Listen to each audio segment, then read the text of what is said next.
En este video vamos a continuar viendo los balances, que ya sabemos que originan las ecuaciones diferenciales de los modelos de espacio de estados. Para el balance de energía vamos a proceder de la misma forma que los balances anteriores. Comenzamos definiendo el balance en palabras.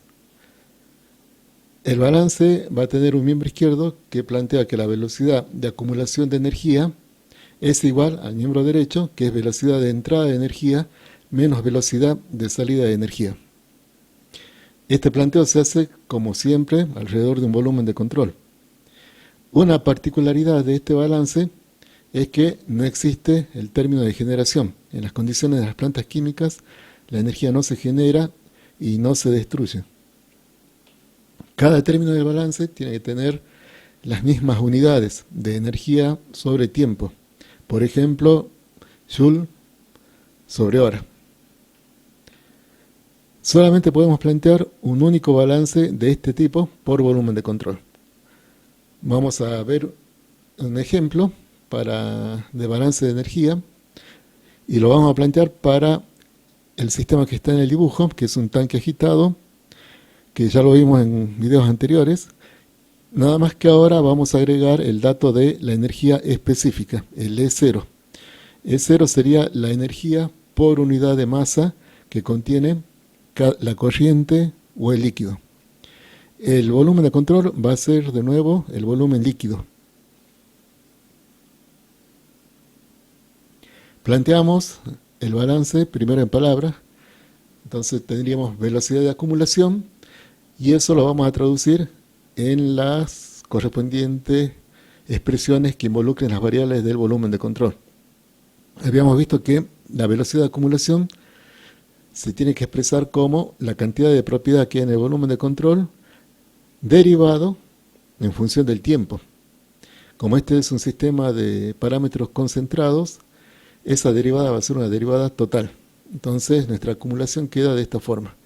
La cantidad de propiedad, que en este caso es la energía que hay dentro del volumen de control, que es el volumen líquido, va a ser igual a el volumen por ρ, eso nos da la masa, y por la energía específica másica.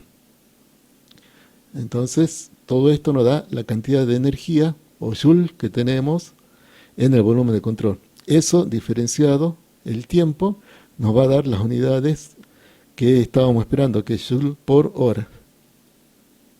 En cuanto a la velocidad de entrada, aquí está ingresando por la corriente que alimenta el volumen de control, F0.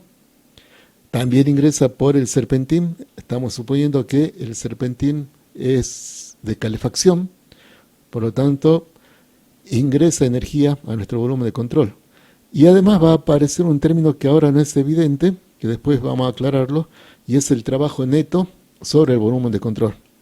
Entonces, tenemos la siguiente expresión para la velocidad de entrada. El primer término es la energía que trae la corriente de alimentación. El segundo, Q, es el flujo de calor que alimenta el serpentín al volumen de control. Y el tercer término, Wn, es el trabajo neto que recibe el volumen de control. Como les decía, este término no es evidente y lo vamos a aclarar luego.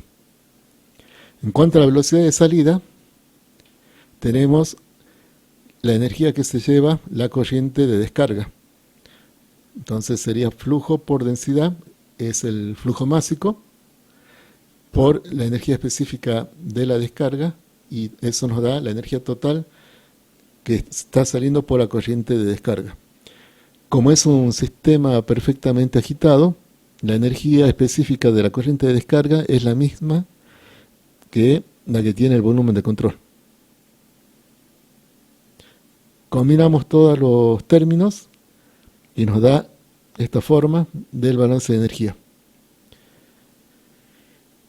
Bien, aclaremos el término de energía específica. El término de energía específica va a tener la energía interna más la energía específica cinética del fluido más la energía potencial específica, donde esas energías específicas quedan definidas como se muestra en la diapositiva. La energía cinética específica sería un medio de la velocidad al cuadrado y la energía potencial específica sería la gravedad por la altura del elemento o del fluido.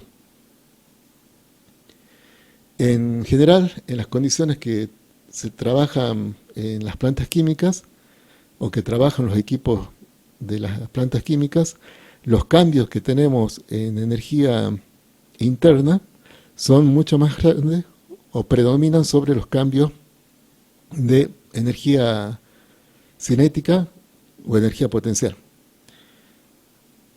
En la mayoría de los equipos importantes que vamos a ver en la materia, ocurre eso, se cumple esa condición. Entonces, no vamos a estar interesados en los cambios de energía cinética ni energía potencial, sino que nos vamos a concentrar en los cambios de energía interna, en la energía térmica. Si bien hay equipos donde el cambio de energía cinética y energía potencial son importantes, como por ejemplo las turbinas, los compresores, no son equipos principales en una planta química y no van a ser centro de esta materia. Entonces, para los equipos que vamos a estudiar en la materia, vamos a dejar de lado el cambio de energía cinética y el cambio de energía potencial. De todas formas, si necesitáramos considerar los dos tipos de energía, la térmica y la mecánica, podríamos recurrir a lo que se hace en fenómenos de transporte. En fenómenos de transporte, si ustedes recuerdan, se plantea el balance de energía total, como el que planteamos recién, y luego se lo combina con el balance de cantidad de movimiento. Luego de hacer unos procedimientos matemáticos, se divide el balance de energía total en dos balances, que sería un balance para la energía térmica, que vincula todos los cambios de temperaturas, y otro que es un balance para energía mecánica, que involucra cambios de velocidad y cambio de presión. Esa separación es práctica y permite que empleemos un balance más simple para cada sistema. Por ejemplo, si los cambios de energía térmica no son importantes y sí lo son los de mecánica, entonces usaríamos el balance que tiene la parte de energía mecánica, que ustedes lo conocen como la ecuación de Bernoulli. Bueno, esa ecuación no la vamos a ver en la materia, porque nos vamos a concentrar en los sistemas donde los cambios de energía térmica son los importantes. Entonces vamos a ver más este balance, el que contempla los cambios de energía térmica. Estos dos balances no son independientes porque surgen de un único balance que es el que se puede plantear, que es el de energía total. Entonces, entre estos balances de energía mecánica y térmica, existen términos que permiten la comunicación e intercambio de los tipos de energía. Esos términos son el trabajo y el calor. Por ejemplo, lo que en la ecuación de Bernoulli se pierde por fricción, esa energía en realidad no se pierde, sino que se transforma en calor y pasaría a ser considerado en el balance de energía térmica.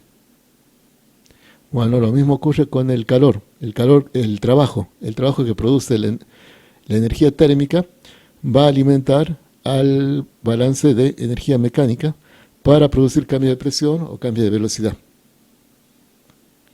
Entonces, en la materia nos vamos a concentrar en este balance, el balance de energía térmica.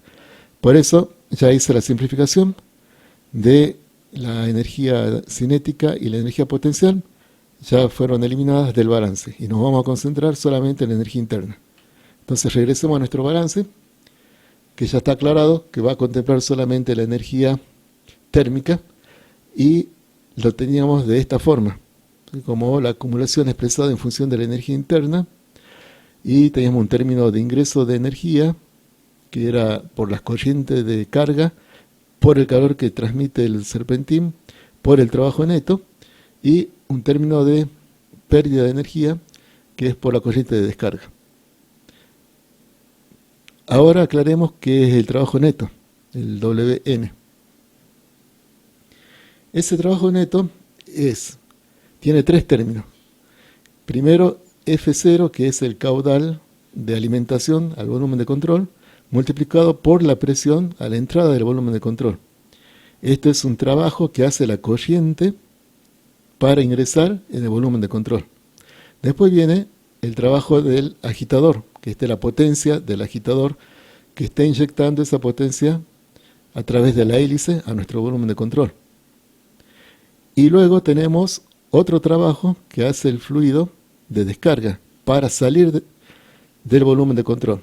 En realidad el trabajo lo hace el volumen de control para expulsar el fluido de descarga. Y ese trabajo o potencia de trabajo sería el caudal de descarga por la presión a la salida del volumen de control.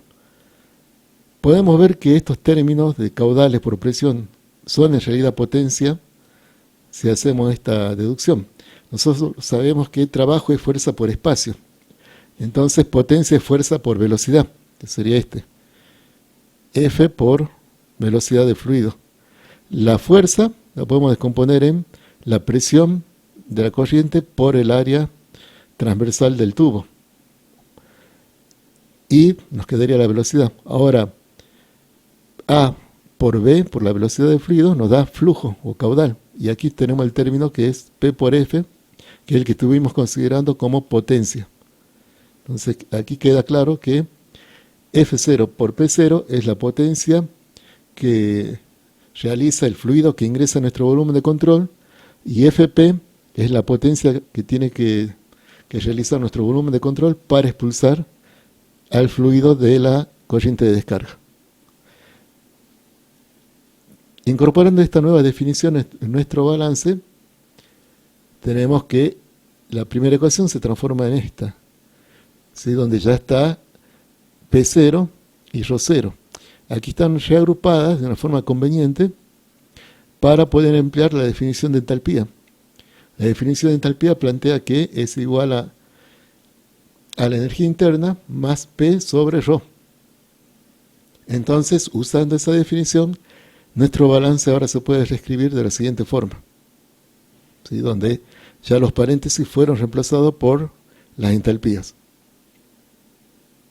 Además se hizo un paso adicional. Aquí la derivada de la acumulación, ya se aplicó la derivada de la diferencia. ¿Sí? Entonces nos queda que el término de acumulación se puede expresar de esta forma.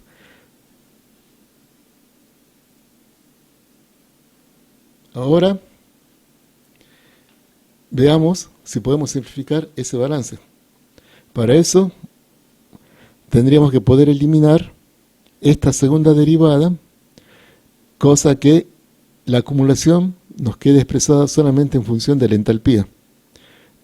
Algo parecido a lo que teníamos originalmente, pero que estaba expresado en función de la energía interna. Bien, entonces veamos cuándo se anularía esta segunda derivada. Aquí está reescrita y se aplicó la regla de la derivada de un producto. Y ahora podemos ver en qué condiciones esta derivada del producto del volumen por la presión va a ser nula. Si ustedes ven la descomposición, pueden deducir las condiciones bajo las cuales esa derivada se anula.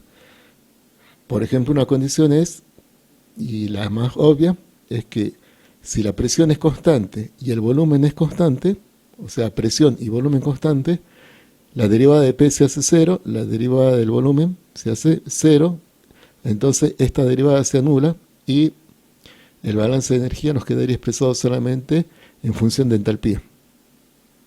Otra condición sería si es que la derivada del volumen no es nula, pero la presión de trabajo es baja, entonces el segundo término también se anularía. Lo mismo ocurriría con el primer término si la variación de presión no es nula, pero el volumen es pequeño. Entonces también podríamos considerar nula esta derivada. Y todas las combinaciones que tengan, ¿no? Baja presión y presión constante, anula también la derivada. Volumen constante y pequeño, también anula la derivada. Entonces, cuando se cumplan esas condiciones que nos permiten anular la derivada del producto del volumen por la presión, vamos a poder reescribir nuestro balance de energía de la siguiente forma, que es parecido a la primera ecuación que teníamos, pero ahora está todo expresado en función de entalpía. Mientras la primera estaba expresada solamente en función de energía interna, nuestra última expresión es idéntica, pero expresada en entalpía. Sin embargo, recuerden que para que eso sea posible, se tienen que cumplir algunas de las condiciones que analizamos para anular la derivada del producto volumen por presión. Si eso se cumple, este sería nuestro balance de energía. Ahora tenemos un problema y se debe a la característica propia de la energía que no se presentaba en las propiedades anteriores que estudiamos, como fue la masa o la cantidad de algún componente.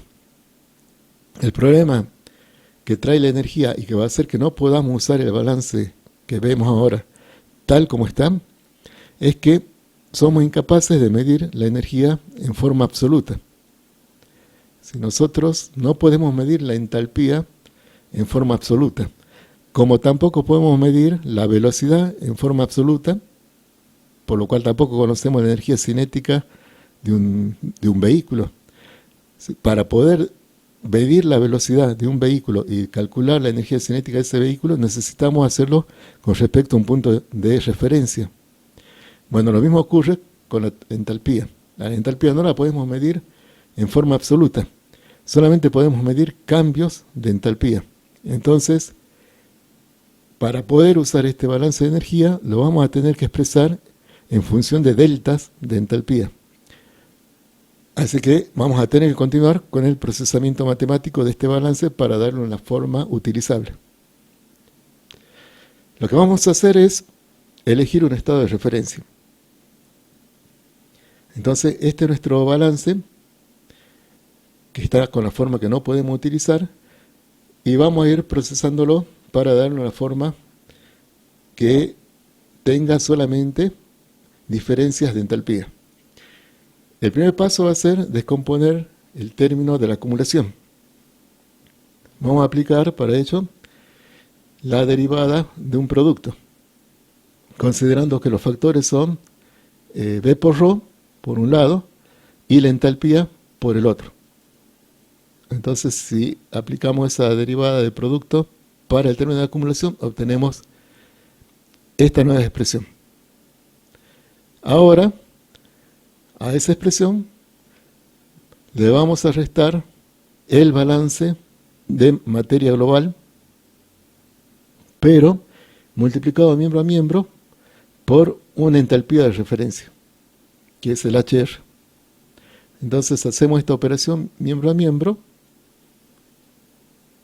y obtenemos esta expresión, que ya vemos que es conveniente porque la entalpía nos aparece como deltas de entalpía. La entalpía nos está apareciendo dentro de paréntesis, que son deltas de entalpía. Y eso sí lo podemos calcular, porque sabemos que el delta de entalpía se puede calcular haciendo una integral de T0 a T1 del Cp, que es función de T.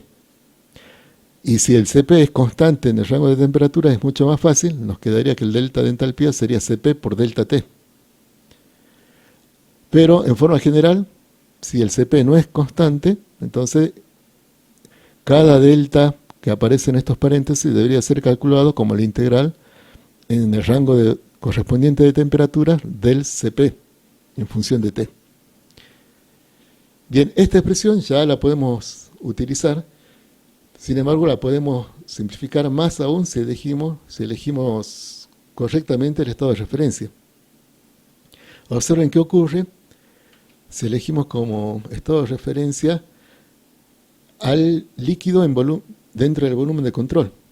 En ese caso, la entalpía de referencia HR sería igual a la entalpía que tiene el líquido en el volumen de control, que es H. Si hacemos eso, este balance se simplifica a la siguiente expresión. Vean que ahora se ha reducido la cantidad de términos, y es porque el último término, el que involucraba la corriente de salida, se anula. porque al elegir HR igual a H, este término se anula y desaparece de nuestro balance de energía. Bien, esta forma ya es usable y es la que vamos a emplear en nuestros modelos. No obstante, existe una forma más común, que ustedes quizás lo vieron en los libros de textos cuando vieron reactores o estudiaron el balance de energía en termodinámica o fenómeno de transporte, y se obtiene cuando en lugar de expresarla en función de la entalpía, se le expresa en función de la temperatura. Eso lo podemos hacer fácilmente porque aquí tenemos la ecuación que relaciona el cambio de entalpía con el cambio de temperatura. Si usamos esta ecuación, podemos transformar nuestro balance y dejarlo en función de la temperatura, como se ve en la última ecuación que presenté.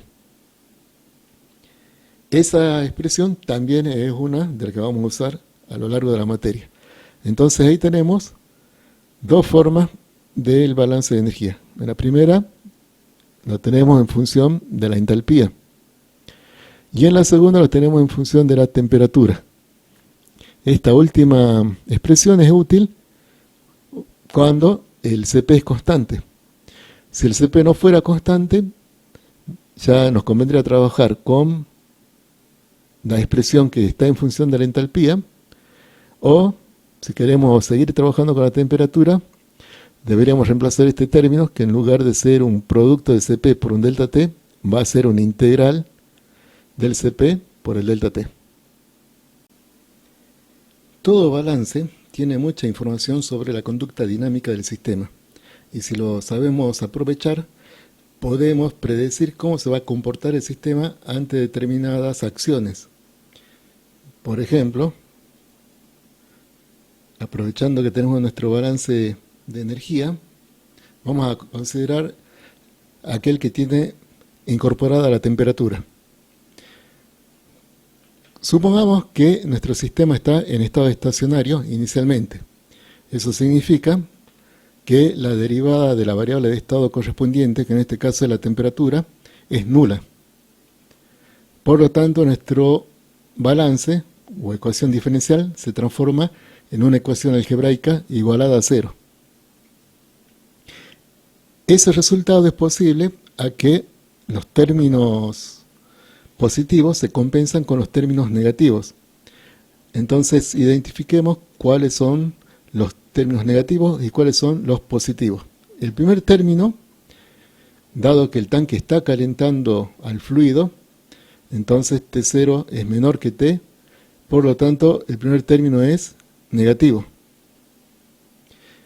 Y los otros dos términos, debido a que el serpentín está alimentando calor a nuestro volumen de control y que el agitador está alimentando potencia a nuestro volumen de control, significa que esos términos son positivos.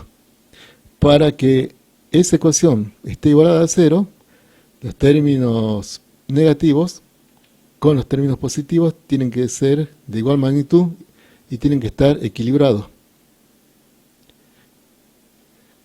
¿Qué ocurre si en este estado estacionario provoca una disminución en el caudal de descarga, cerrando la válvula de descarga? Si analizamos la ecuación, el caudal de descarga no aparece. Entonces tenemos que concluir que la temperatura no se va a ver afectada por esta perturbación. Entonces la temperatura no cambia, porque el caudal F no participa en ninguno de estos términos, entonces la magnitud de los términos se mantiene constante y esta ecuación queda igualada a 0, seguimos en estado estacionario, a pesar de haber modificado el caudal de descarga. ¿Qué ocurre si ahora perturbamos el caudal de alimentación F0 y lo disminuimos? Supongan que lo disminuimos un 50%. Ahora sí, el balance va a reflejar ese cambio y este término, el primer término, el que era negativo, sí va a ser afectado por la disminución de F0 y va a adquirir un valor menor.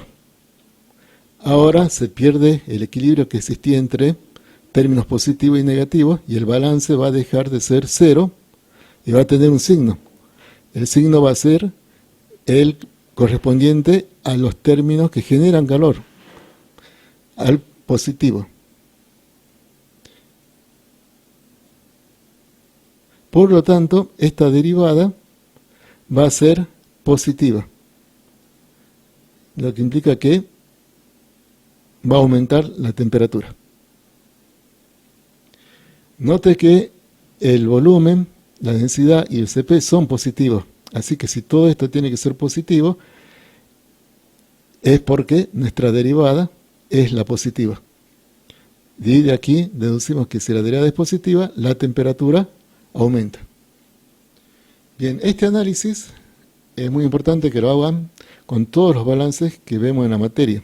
Planteen que primero están en un estado estacionario inicial y luego perturben alguna variable y traten de predecir cómo va a evolucionar la variable de estado en cuestión. Hasta aquí hemos visto el balance de energía de un tanque agitado continuo. Ahora deberíamos ver cómo cambia ese balance cuando se incorpora una reacción química. Para eso los invito a que repasen de nuevo esta primera parte del video, incorporen la reacción química y vean cómo se modifica el balance. Van a concluir que el balance no se modifica y van a terminar con las mismas formas que presenté en la diapositiva anterior, sin que aparezca la reacción química.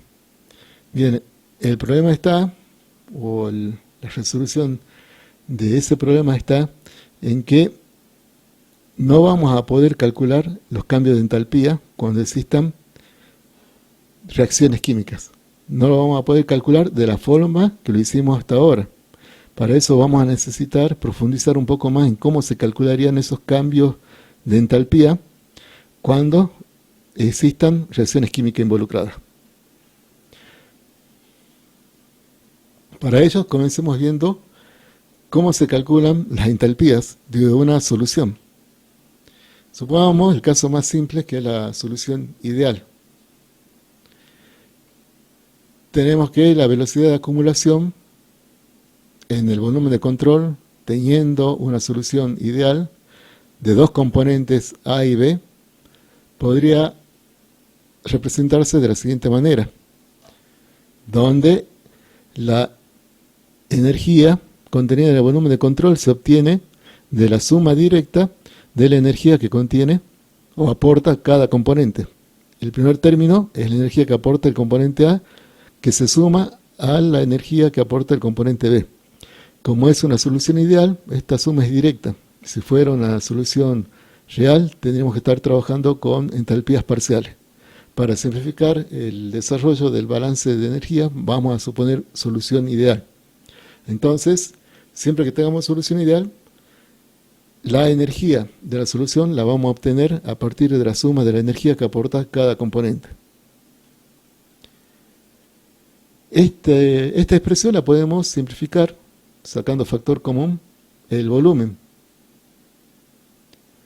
y podemos generalizarla. Si tuviéramos n componentes, nuestra velocidad de acumulación se escribiría de la siguiente forma, donde tenemos el volumen que fue sacado como factor común y ahora la energía del volumen de control la obtenemos sumando la energía que aportan cada uno de los NC componentes. Entonces tenemos una sumatoria de J igual a 1 a NC componentes de la concentración molar del componente J por su entalpía molar.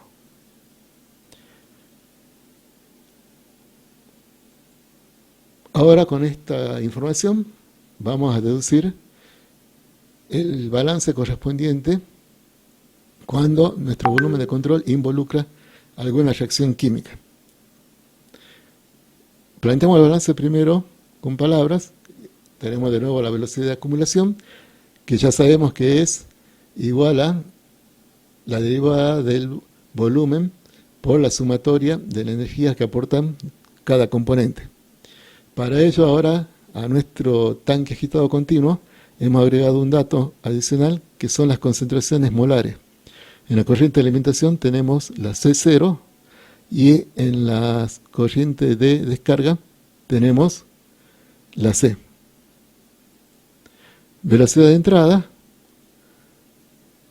de la misma forma, en la corriente de carga, la energía que trae la corriente de carga va a ser resultante de la suma de la energía que aporta cada componente en esa corriente. Entonces tenemos el caudal F0 multiplicado por las concentraciones por sus entalpías de cada componente, todas ellas sumadas.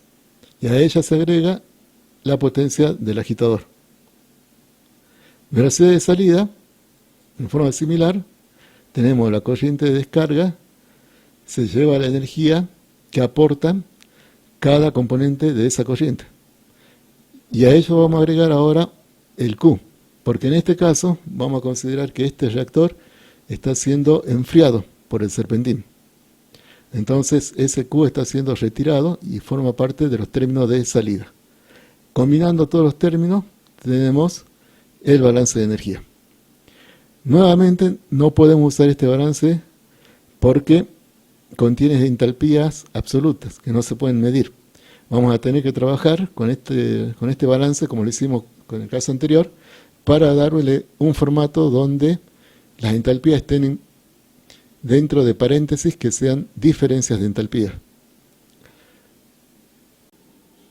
Otro punto destacable sobre la forma de este balance es que no contiene calor de reacción. Y si ustedes lo estudian, tiene una forma muy similar al balance de energía que obtuvimos para el tanque que no tenía reacción química. Entonces, ¿dónde está la diferencia? Aquí hay reacción, pero el balance de energía no lo refleja. Bueno, para resolver todos estos problemas, el que tiene un formato que no se puede usar porque tiene entalpía absoluta y no aparece el calor de reacción, vamos a realizar una serie de pasos matemáticos y vamos a comenzar aplicando la derivada de un producto al término de acumulación. Aquí lo aíslo. Vamos a desarrollar esta expresión. Como es una expresión compleja, voy a usar como ejemplo a la derecha una mezcla o una solución binaria. El primer paso va a consistir en distribuir el volumen. En la mezcla binaria da este resultado y en la multicomponente da este resultado, donde lo que se hizo fue introducir el volumen dentro de la sumatoria. El siguiente paso es aplicar la derivada de un producto considerando como factores B por C es el primer factor y H el segundo factor. Haciendo esa consideración nos da esta expresión al aplicar la derivada de un producto. Por el lado de multicomponentes tenemos esta expresión. Finalmente agrupamos los términos que tienen la derivada de la entalpía. En la binaria nos da este resultado y en la multicomponente nos da este resultado. Este último resultado es el que vamos a utilizar para reemplazar el término de acumulación en el balance de energía. Entonces regresemos a nuestro balance de energía original y reemplacemos el término de acumulación. Entonces nos queda que se cambió el miembro izquierdo por la expresión que obtuvimos en la diapositiva anterior y el miembro derecho queda como está. Sigue sin aparecer el calor de reacción. Ahora vamos a aplicar el balance de componentes para todos los componentes. Aquí está, entre llaves, está el balance para el componente J. Y aquí aparece la reacción química. ¿Sí? Tenemos la velocidad general R y en el balance, como tiene que ser, aparece el coeficiente estequiométrico de J, que ustedes saben va a ser negativo si J es un reactivo y va a ser positivo si J es un producto. Entonces aquí tenemos, entre llaves, el balance de componente J. Lo que vamos a hacer es multiplicarlo miembro a miembro por la entalpía que tiene ese compuesto en el volumen de control, que es HJ. Y luego vamos a sumar para todos los componentes. Vamos a hacer la sumatoria de este producto para todos los componentes. Al resultado de esa sumatoria la vamos a restar al balance de energía. de esta manera. Aquí está el resultado de esa sumatoria y la vamos a restar miembro a miembro del balance de energía. El resultado es el siguiente. En la parte de acumulación nos aparece la derivada de la entalpía. En el miembro derecho tenemos todo lo que aporta la corriente de entrada y aquí nos aparece el calor de reacción. Y aquí es la primera vez que aparece el calor de reacción. Vamos a refrescar la definición de calor de reacción. El delta H, el cambio de entalpía, es igual a la sumatoria para todos los compuestos de alfa J, HJ, donde alfa J es el coeficiente estequiométrico y H es la entalpía del componente correspondiente en el volumen de control. Menos delta H sería el calor de reacción y es lo que está en nuestro balance de energía en su forma final. Generalmente nosotros en los libros vamos a obtener como dato un calor de reacción o un cambio de entalpía para una cierta temperatura de referencia. Y aquí, en el balance de energía, este delta H está a la temperatura del volumen de control, porque las entalpías que hemos elegido como referencia, los HJ, están medidas a la temperatura del volumen de control. Entonces deberíamos corregir el delta H que obtengamos en bibliografía. ¿Cómo se hace? Se lo hace con esta expresión. El delta H va a ser igual al delta H en el estado de referencia que consigamos en los manuales y va a tener que sumarse esta integral que va de la temperatura de referencia hasta la temperatura del volumen de control por delta Cp. Delta Cp es esta expresión. Se obtiene de sumar para todos los componentes el producto del coeficiente estequiométrico por el Cp de cada componente. Esta ley se llama la ley de Kirchhoff. Entonces nos permite calcular el delta H a la temperatura del volumen de control partiendo del delta HR, que está a la temperatura de referencia y el que ustedes pueden conseguir en bibliografía.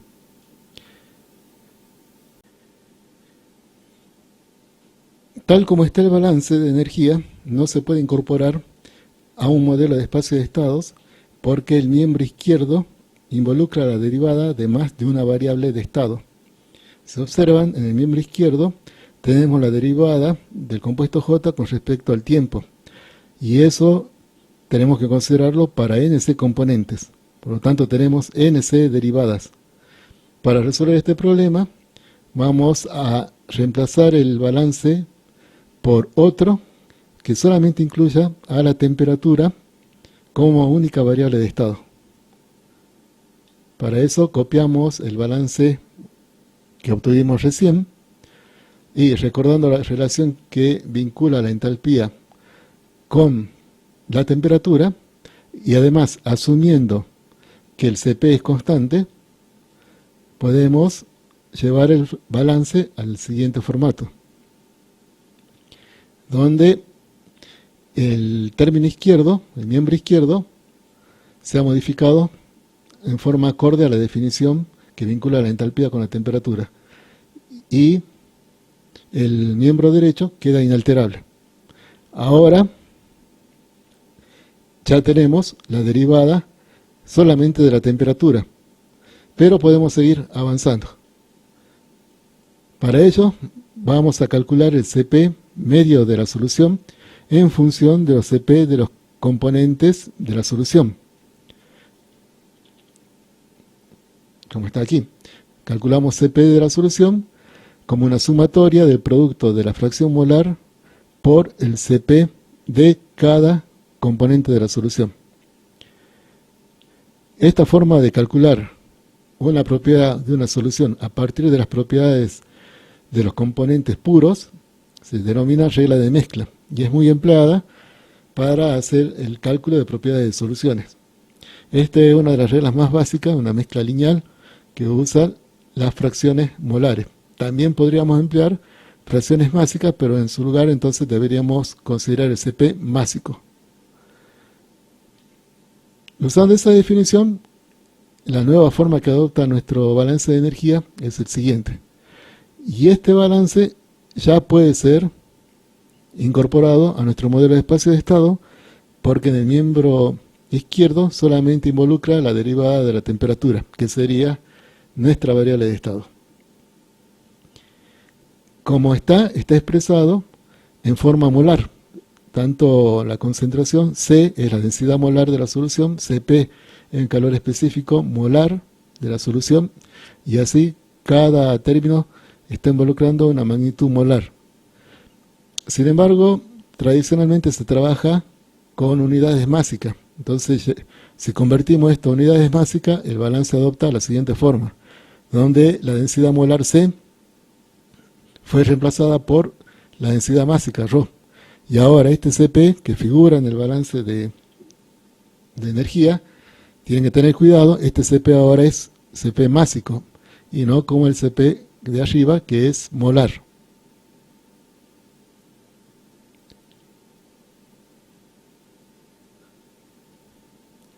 Por último, está aquí el balance planteado, generalizado, para varias entradas. ¿Sí? Tenemos varias entradas con varias reacciones y, como podrán haber visto en toda la deducción, nuevamente desapareció la corriente de descarga, así que aún en la generalización no aparecen las corrientes de descarga. Este formato es el que vamos a emplear para nuestros modelos de espacio de estado. Para terminar con el balance de energía en este sistema de parámetros concentrados, analicemos sus términos. El miembro izquierdo representa la acumulación. Si es positivo, indicará que hay un aumento de temperatura en el volumen de control. Y si es negativo, indicará una disminución de temperatura en el volumen de control. Los términos coloreados con azul son términos que retiran energía del volumen de control. El más obvio es Q, porque tenemos un serpentín que está enfriando el reactor. Entonces ese término retira energía. El otro término, el primer término, no es tan obvio, pero representa a las corrientes que ingresan en el reactor. Esas corrientes generalmente van a venir más fría que lo que está en el reactor, por lo tanto TI va a ser menor que T, lo cual hace que el paréntesis tenga signo negativo. Por lo tanto, este primer término va a retirar energía y va a representar la cantidad de calor que es necesaria entregarle a las corrientes de alimentación para calentarla desde la temperatura que tienen hasta alcanzar la temperatura que tiene el reactor. Los dos términos que están en rojo son términos que generan calor. El WA es la potencia que entrega el agitador al volumen de control. Y el B, por la sumatoria de R delta H, representa los calores entregados por las reacciones que tienen lugar en el volumen de control. Aquí nos apareció el delta H sin haber considerado en ningún momento generación de energía. Si ustedes repasan la deducción, van a ver que delta H aparece porque hay la incorporación de estado de referencia, y lo que surge del cambio de estado de referencia de reactivos a productos es lo que va a dar origen al delta H. Entonces, lo que nos está diciendo en realidad el balance de energía es que tenemos un primer término que representa el calor necesario para calentar las corrientes de entrada. Un último término que representa el calor que retira el serpentín. Ahora, ese calor, ¿de dónde viene? Parte viene, muy poco, del agitador, casi despreciable. Y la totalidad casi viene del calor de las reacciones químicas. Pero ¿qué significa ese término si es que no se puede generar energía? ¿Cómo es que aparece el calor? ¿Por qué está este término, si no puede ser, no puede representar generación de energía. Bien, este término surge y representa el cambio de contenido energético que hay entre los productos y los reactivos. Lo que está ocurriendo aquí es que los productos tienen distintos niveles de energía que los reactivos. Si tenemos una reacción exotérmica, aquí podemos ver cómo evoluciona la energía en función de la coordenada de la reacción, y vemos que los productos tienen una energía menor que la de los reactivos. Entonces esa diferencia de energía se va a tener que liberar. Primero tenemos este pico, que es la energía de activación de la reacción. Primero hay que entregarle calor a la reacción hasta que arranque. Cuando arranca, se produce la reacción y los productos terminan teniendo menos energía que los reactivos. Esa diferencia la tienen que liberar y ese es el calor de reacción.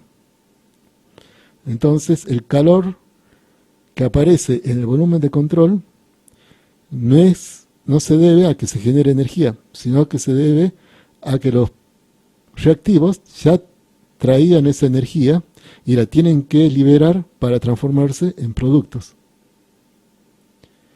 Lo contrario ocurre cuando la reacción es endotérmica. En ese caso, los productos tienen mayor energía que los reactivos. Tenemos de nuevo una energía de activación y esta vez el calor de reacción va a ser negativo, ¿sí? Porque los productos van a tener mayor energía que los reactivos y por lo tanto va a haber que suministrar ese calor para lograr la transformación de reactivo a productos. Por último, entonces, quiero que quede claro que el calor que aparece en el volumen de control no se debe a que se está generando energía en el volumen de control, sino que es la energía que traen los reactivos y que tienen que liberarla para transformarse en productos. Por lo tanto, esa energía está entrando en el volumen de control, entra con los reactivos y nos va a aparecer como calor en el volumen de control porque los reactivos, al transformarse en productos, tienen que liberar ese exceso de energía. Veamos ahora el balance de energía para un sistema con parámetros distribuidos. Aquí tenemos un reactor tubular donde se incorporó la temperatura en función del tiempo y de Z. También tenemos una temperatura de pared Tm, que también es función de T y Z. Y vamos a suponer que hay un intercambio de calor entre la pared y el líquido que está en el reactor. Escribimos los términos de balance, tenemos velocidad de acumulación y ahora tenemos una derivada parcial porque el tiempo ya no es la única variable independiente y el contenido de energía que está en el volumen de control es igual a la cantidad de masa que hay en el volumen de control, que va a ser delta Z por A, que es el volumen, por densidad es la masa, y por la entalpía, que en este caso es una entalpía másica, tenemos la energía contenida en el volumen de control. La velocidad de entrada va a estar dado por todo lo que ingresa por flujo convectivo a la entrada del volumen de control, Z, lo que ingresa por conducción, que es A, por la densidad de flujo de calor Q, también en la pared de entrada del volumen de control, y lo que intercambia a través de la pared lateral, en función del Tm. Entonces, ese diferencial de calor es delta Q. Y ese delta Q es lo que recibe el fluido a través de la camisa que está rodeando a este tubo. Velocidad de salida tenemos por flujo convectivo y por flujo conductivo. Y están evaluados a la salida del volumen de control, Z más delta Z. Si unimos todos los términos, tenemos nuestro balance, que para poder usarlo vamos a tener que procesarlo, como hicimos ya con los balances anteriores. Se va a cancelar el área porque es un cilindro. Vamos a sacar el delta Z de la derivada, porque no depende del tiempo.